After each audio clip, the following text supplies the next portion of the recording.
I'd just like to ask a question. Are there any students of history here or history majors? Oh, good.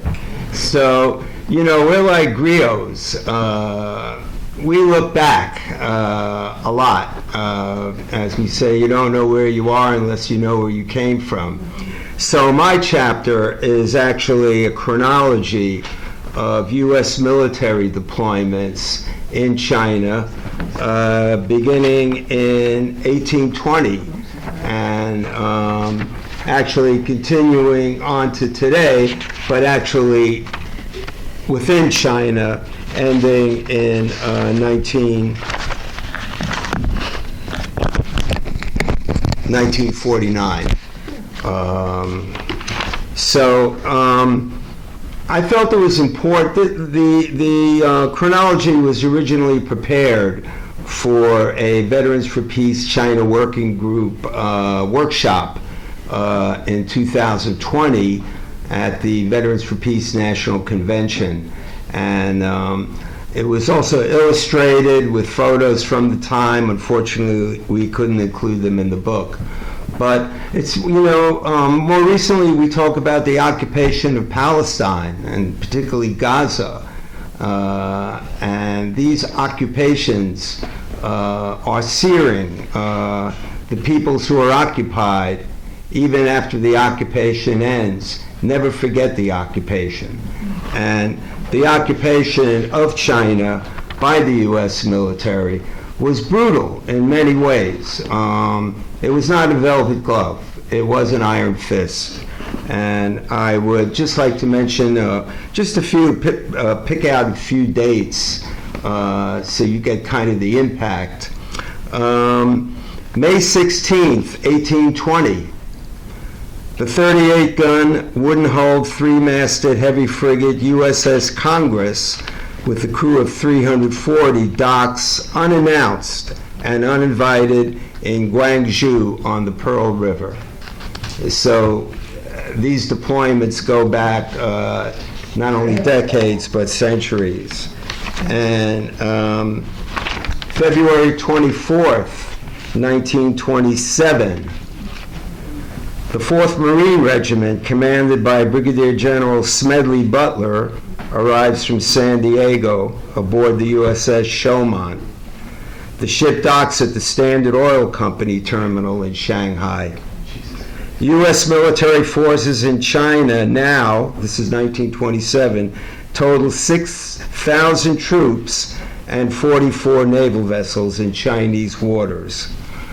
Smedley Butler later had an epiphany and switched sides and wrote a book called War is a Racket, where he really denounced imperialism and described himself as a gangster for the boys on Wall Street.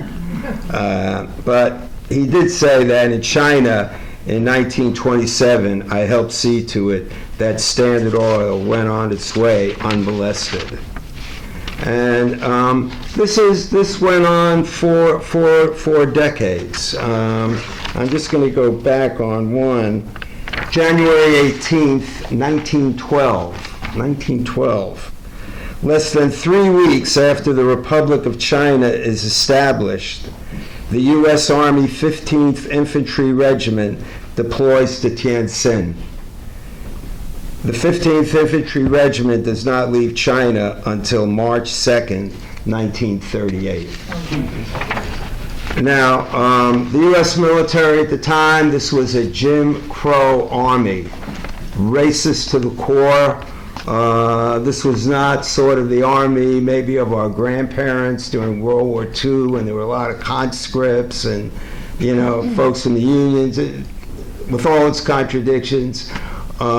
This was led by a corps, usually from the South, and was very brutal in its interactions with the Chinese people. But it all ended, but in some ways it does continue. We upgraded the chronology to include current situation. These deployments are not